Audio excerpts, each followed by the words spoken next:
Hey everybody, how we doing today?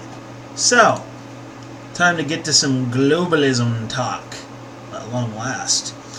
UN concerned by U.S. curbs on Iranian foreign minister while in New York. This one's from Reuters, my most trusted source. The United Nations told the United States it is concerned by tight travel restrictions on Iranian foreign minister Mohammad Javad Zarif during his visit to New York this week, UN spokesman Farhan Haq said on Monday. Zarif arrived in New York on Sunday after U.S. Secretary of State Mike Pompeo signed off on the visit amid heightened tensions between the two countries. But Zarif is only allowed to travel between the United Nations, the Iranian UN mission, the Iranian UN ambassador's residence, and New York's John F. Kennedy Airport, a U.S. State Department official said. Late last month, Washington threatened to blacklist Zarif, a move that could impede any U.S. effort to use diplomacy to resolve disagreements with Tehran. Excuse me. However, sources have told Reuters that Washington had decided to hold off for now. Longtime U.S.-Iran strains have worsened since U.S. President Donald Trump last year quit a 2015 international agreement to curb Iran's nuclear program in return for sanctions relief. Hack told reporters that the UN Secretariat is in close contact with the permanent missions of the United States and Iran to the UN and has conveyed its concerns to the host country. U.S. Special Envoy for Iran Brian Hook said no U.S. government officials would meet with Zarif. There is no back channel currently going on between the United States and anybody in the Iranian regime. Everything that's been said is being said by the President and the Secretary of State publicly, Hook told Fox News Channel. The United States had restricted Zarif's travel in a manner that is fully consistent with its obligations under a 1947 agreement with the United Nations, the U.S. State Department official said. Well, question. Where does the UN get off telling us where we can and cannot allow a visitor to be? It's within our national borders and therefore none of their business. True, he is a major leader of a foreign nation, but he's still on our soil, which means he's got to play by our rules. So that 1947 agreement is bullshit. Plain and simple. He's on our soil, he's got to play by our rules. The UN needs to respect our national sovereignty. They really don't. Especially with their immigration policy. Their open border talk nonsense. The only thing that's going to result is population displacement. Slowly over time, but it'll happen. Pretty soon your home won't be your home. It'll be their home, whoever they are. The official accused Zarif of using U.S. freedoms to spread malign propaganda and said Zarif is a mouthpiece of an autocracy that suppresses free speech. Despite the travel restrictions, Zarif did interviews on Monday with Britain's BBC and U.S. network NBC at the residence of the Iranian UN ambassador on Manhattan's Upper East Side. Iran Foreign Ministry spokesman Abbas Mousavi said that all of Zarif's meetings, interviews, and speeches would be done at the United Nations, the Iranian UN mission, or the Iranian UN ambassador's residence. Putting restrictions on his presence in some streets in New York will certainly not affect his work schedule, he said according to the Islamic Republic news agency. Zarif is due to attend a ministerial meeting at the United Nations on sustainable development goals, which aims to tackle issues including conflict, hunger, equality, and climate change by 2030. Iranian diplomats like the envoys of North Korea, Syria, and Cuba are already confined to a radius of 25 miles from Columbus Circle in Midtown Manhattan.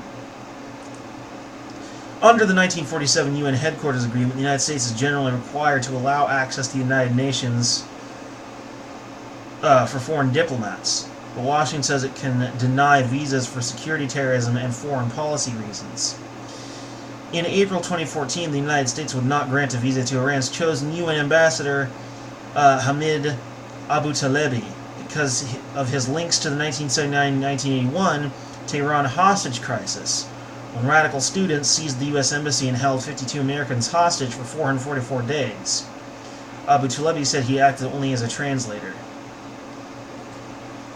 And honestly, that's probably quite very likely. That situation sounds completely disgusting.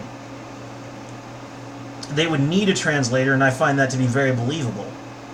So I'll believe it from now, but I will allow a certain amount of doubt. Now, this 1947 agreement, the more I hear about it, the more I don't like it. Again, that's disrespectful of U.S. sovereignty. Again, he's on our soil, he plays by our rules. Plain and simple.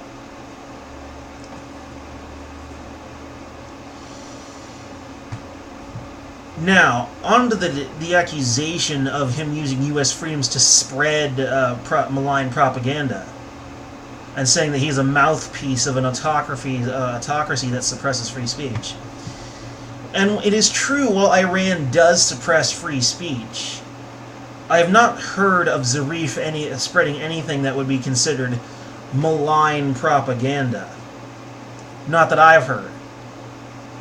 Maybe he wants to drum up a little sympathy for Iran.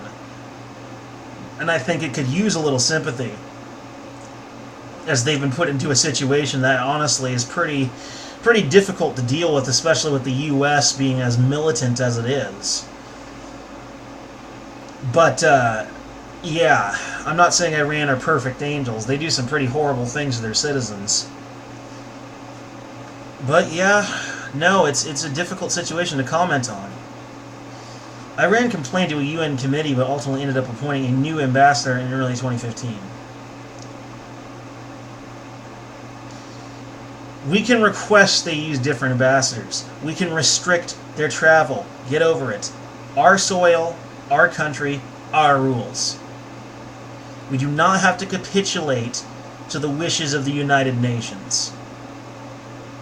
Respect the sovereignty. You are not in charge of us. We are not in charge of you. It's an alliance.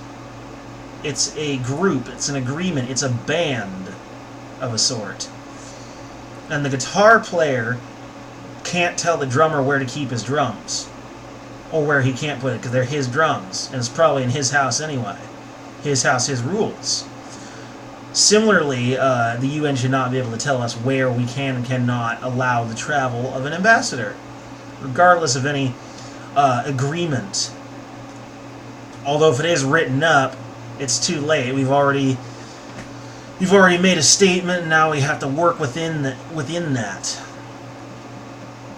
But if it were up to me, that agreement never ever would have been signed. Absolutely no respect for national sovereignty. Because the UN supports a very globalistic worldview. And in the worldview of globalists, a nation is not what it really is, which is tribalism 2.0. A nation is a tribe. To them, it's just a place to live, or a nice place to live. They don't seem to understand that countries rise organically, and people within those countries have a more or less unified culture, set of morals, and a given worldview. And when you replace that population with immigrants, guess what? Then it's not the same country anymore. Because it's populated by different people, it becomes an entirely different country. Like Egypt's not really Egypt. The original country that we call Egypt was conquered by the Romans and ceased to exist. The Egypt that exists now is Egypt in name only. Totally different population.